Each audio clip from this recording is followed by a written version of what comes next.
is the What's Next podcast.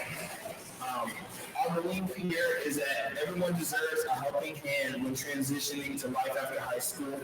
Our mission is to show new graduates pathways and guidelines to follow when starting their life.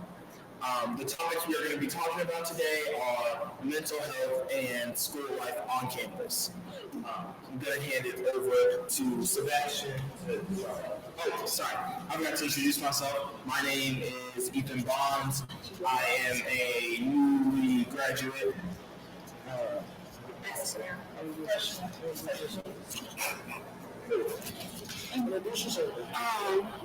My name is Mackenzie. Newly graduated. Joe. My name is Diane. Also newly graduate. Section of it. So I'm here. I'm newly graduated, fresh out of high school. Yeah, so happy, so much. Hi, my name is Michael. I'm also newly freshly out of high school. Hi, I'm Sebastian. I'm a high school graduate also. That's why I talked about this topic. So what would you like, I would like to ask you, since one of the things, both of our topics are very important, I feel like, especially for us, because when we just came out of high school, and we already know high school was hard, but I feel like college is going to be even harder. So I'm trying to figure out, like, what are we going to do? How are we going to sort it out? And if you were thinking the same thing, you came to the right place because we're going to talk about it. So let's talk about college life first. I feel like it's very essential to know what you're getting yourself into, especially as a new freshman in college. I feel like it's very anxiety-inducing, and that's why we also have the mental health segment. I feel like those two things will tie together with the college experience. So I will pass it off to the whoever takes this mic. And here you go. Okay, so diving into the mental health portion of it. The transition to high school to college can be really, really overwhelming. The advice that I would give is that you try to find a support system as fast as you can.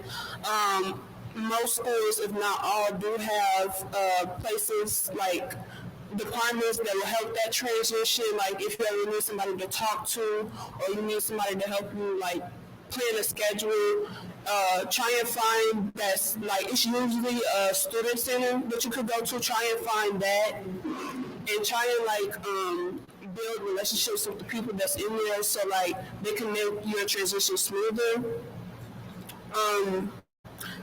I would say, like, just making sure that you don't stray from like the reason that you came to college in the first place. Like, make sure you stay on task. I'm not saying that like you always have to be like studying and stuff. Like, you can still have fun, but just make sure you're not having too much fun to where you don't stay on track. I feel like you made very important points, and I would like to highlight that reasoning on stay. What you said about like remembering why you want to go to college. I feel like keeping your motivation to heart is something that drives us and what really can push us forward to be better in the future. Also, I feel as though a lot of people in freshman year, they drop out. Yeah. I feel like keeping that motivation and that strong support system, like you said, so when you do waver in like your motivation, you have your mom, you have your friend, you have your partner, you have a cat, I don't know, just to help you, support you, and drive you to go forward. And I think you made some really good points. I appreciate that. So it is hard for some people to find that. Some people don't have that system in their life.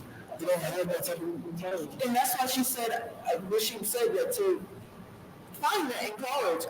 Like, student center, like you were talking about? Yeah, sometimes you don't have that system, but it's up to you to want to build a system. Like, you don't necessarily have to come into college like with somebody supporting you. Yeah. You could find that somebody to support you. You either want to quit right now. Or like you could.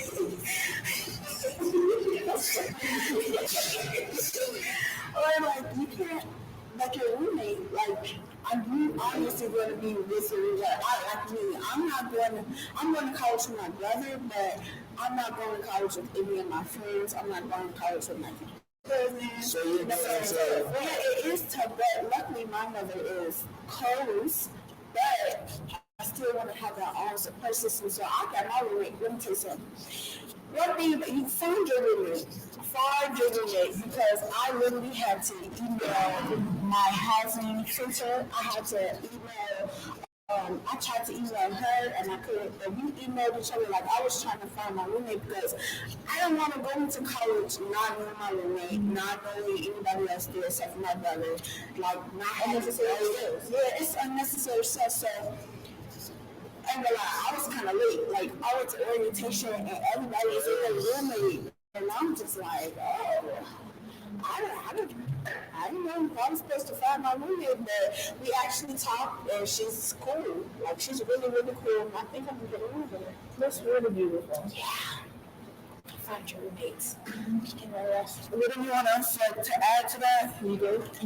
Yeah, I was gonna say more over on the point Mackenzie brought up about having a strong support system. First off, I want to say you should always be able to bet on yourself. You should always be able to push and advocate for yourself. It's good to always have faith in yourself and you first. That should always be the first person you think about taking care of, is you.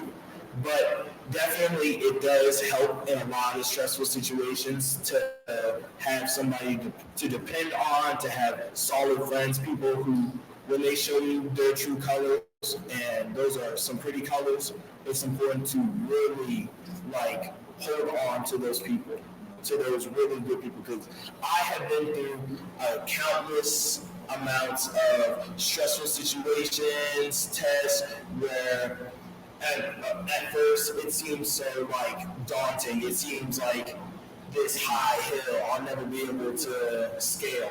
But when I go through it with my friends, good or bad, it's always just a lot easier and a lot less stressful doing so. That's all I'm saying. And just to say this, don't feel like just because you're going into college and that technically makes you an adult that you don't have to, you can't ask for help or anything. Don't feel like you have to do everything on your own, because speaking back on the places like the student center and stuff, those places are there to help you. You need to take advantage of those resources, okay? You're not paying for it. You're literally paying for it. It's there for you. And I would say, on your first day, just walk around, so you can see where everything is. Not even, on your first day, before your first day, make sure you walk around, you take note of where all your classes are, you take notes of where all the centers are and stuff. And, if you ever need those resources, they have, phone numbers and emails and stuff, so you don't necessarily have to go in person. So make sure you really just take advantage of that, and you really just try and, build that connection and stuff. So yeah. Something that I wanted to add on to what you said when I'm wrong, we just most of us are 18, 19 to when 20. The super senior. We also want to remember. We also want to remember that even though legally, yes, we can do more things than we weren't able to do when we were 17 and under, but especially coming from a strict household, we're able to have much more freedom. That doesn't mean that we should take the liberty to do those things. I also believe, and I'm still going to hold on to what you said about when I'm wrong, the frontal lobe doesn't develop until we're mid-20, 25, thank you, 26, 25. And if you're neurodivergent, or you have some sort of ADHD or autism or any type of neurodivergency, it's going to be 30, 35. So that's a whole extra decade where your brain is ready to develop. And I feel and I know for a fact that we need to take it slow. We need to be have grace for ourselves and what we do. Yes, we're gonna find bumps in the road, but like everybody here has agreed on that we need to have a strong support system, and without that, we'll fall apart. And again, watching ourselves and keeping our selves in check and taking care of our minds and also our bodies will be very important going into college. And also, when I said not taking every opportunity you get that is positive, you should always take those opportunities. But that is negative, you don't really need to go to that party with 50 men and with some drinks. You can go study for that exam. Like, you just need to focus on what you need in the future. And I also want to add on to what you said about taking breaks. I feel like the transition that summer between high school and junior high school and college is that month, those 2 or 3 months that you have, really try to not find yourself because you have time to do that in college, but really take time for yourself. Like, and take time to see your family, because I'm telling you, like, those 3 months, those first 3 months in college, I'm pretty sure it's going to be hard not being able to see your family every day. Because I know I grew up with my homesickness. I grew up with my cousins right there by my side. So it's going to be hard not calling them or texting them like every single day, or not seeing him every single day. And also, please, like, treat yourself. This is your last summer that your money is yours. You ain't got no responsibilities. You still live with your parents. Splurge. Please splurge on yourself. Yes, actually, if you living like, if you're going to school in the South, and Southern roads are very long and dry, please get a car. Like, and if you don't have a car, like, have somebody who's there who has a car, or if your parents live down there, get your parents to understand, like, you're going to be needing rides. It's going to be a good investment. Yeah, very good investment. Speaking on the car thing, I would say, like, my advice is, I'm mad that I didn't do this. Like, if you could start saving for a car, baby, save for that car, okay? Like, if you had a job since, like, junior year, sophomore year, baby, save some money, because you don't pay no bills for you. You really, like, let's be so clear, you really just spending that stuff on, like, clothes and food and stuff that you really don't need for real. But if you could save, like, even if it's just, like, $10, $20 every paycheck, that still counts. Like, that still adds up. So make sure you save for that car. And don't think that it has to be some big, expensive, brand new car. No, get you an old car, okay? You don't need no brand new car, okay? BMW, like, you're going to be staying on that car for the rest of your life. Many times I understand their parents buy their cars, but like, if you're not lucky enough or blessed enough to have someone to pay for your utilities in college, it's very wise to start saving. And I'm glad I did start saving for my future investments, because I had nothing to do, and I didn't have anything to spend my money towards. And I'm so glad that I didn't, because now I can invest in those things that's going to help me in the future. Make yourself look nice, yes. Get the things that will make you presentable to other people in the eye. But you also have to remember, if you can't buy something twice, you probably can't afford it. So if you, like, let's say a shoes is like $300 and you only have $360, you think you'll be wise to get those shoes and that's the last you have? At least I would say, if you don't have any, what's that thrift store? Yeah, thrift store. Go in them bins. Put some bills on if you go in them bins. Yes. Just it is great to make yourself look presentable, because I feel like making yourself look presentable to your eye will attract attention that's good for you, that people will want to invest in you, because they look at you, oh, she's investing in herself, let me give her the time of day because she's giving it to herself. Especially if you're going to like a really famous school, like I am, like I'm going to HBCU, and those are alumni be out there, like they be really out there. So you always have to make sure you're presentable. And like they told us, like Crocs, you can wear Crocs like they host events. So like if they host an event and you wear Crocs and you meeting an alumni who can give you a possible job opportunity and you wearing Crocs, like how would you feel? I feel. Yeah, I feel embarrassed too. Ain't gonna lie. You look down at your feet and you just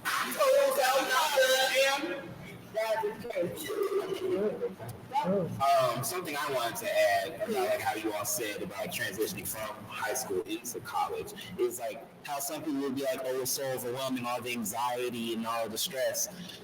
For example, for me, I'm taking like the first semester off so I can better focus on myself and get rid of all the stress and anxieties and prepare myself for the real world. So that way I can then focus on my work ethic, focus on my motivation. That way I can, when I get into college, I'll hit the ground running. That way I won't be slouching, I won't be slacking off in class, I won't be doing nothing. I'll be focusing on my work. Also, out of work, having a job so that I can maintain like payments and stuff and saving up, like I said, for a car, for necessities. Let me interject real quick. Look into community colleges. Now, please look into community colleges. I love the enthusiasm for wanting to go to big famous places and stuff like that, but you can get the same education for basically free or nothing. And if you want to, you can get a full ride once you go to those. I feel like society puts down community college way too much than it should because that's a saving grace. I'm able to go there for free, and I'm also able to transfer to another school and get a full ride there because I'm going to that community college. Look at community colleges. You will find a good fit there. You do not always have to.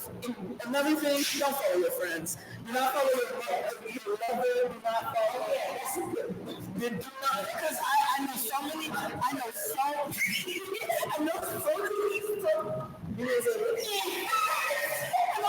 stories where they were so infatuated with each other, they were like, and then as soon as they got in college, good story. My brother was friends with this one girl. This girl, she got into her dream college, and her boyfriend did not. But she got into the college that he wanted to go to. So she stepped down to go to his, and he was cheating in the dorm. No, you don't want to be that girl because you know she walking with hatred to her classes in that college. Don't be her. Wait a minute. It's a girl telling down the story. Yes, you're right. Yes, it can happen to anybody. It really can. It can happen to anybody. I'm sure I said that already. Wasn't that? It was just that she stepped down. For another person. College is where you should be selfish, but that doesn't mean to not have empathy for others. I feel like people don't understand the difference. Don't go to college for someone else. Go for yourself. It's for your education and your future. Because if he leaves or if she leaves, you'll still have that knowledge to grow in yourself. Okay, so speaking on the whole college relationship thing, if you're going into college and you're in a relationship, make sure that y'all got trust in each other. Like, heavy on that. And just don't listen to people that be like, you know they gonna cheat the first year, Baby, you're not in a relationship with nobody else. You're in a relationship with that person. All your don't be listening to nobody else.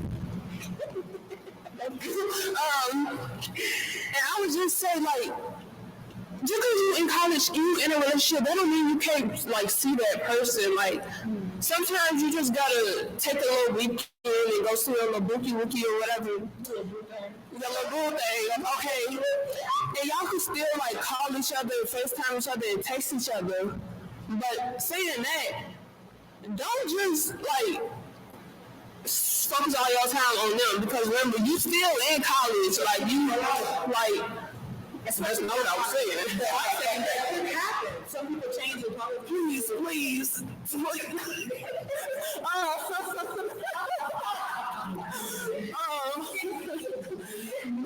actually really is a good point though. Like you is gonna grow in college, and that relationship might not work out, but it might will. So don't just be down in the relationship because you in college and you might change.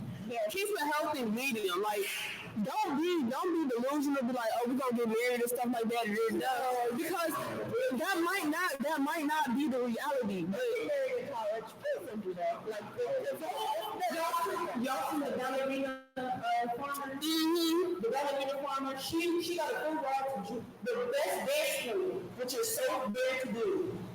And all she wanted to do after she got sick for weeks for delivering a baby he did not go to see at birth. She wanted to go to Greece, just take us to Greece. And he got her an egg apron. her egg apron, by the way, they got that in the mail. It was fan mail, and he gave it to her. He didn't even wrap it. He just gave it to her. And he said that he didn't have it.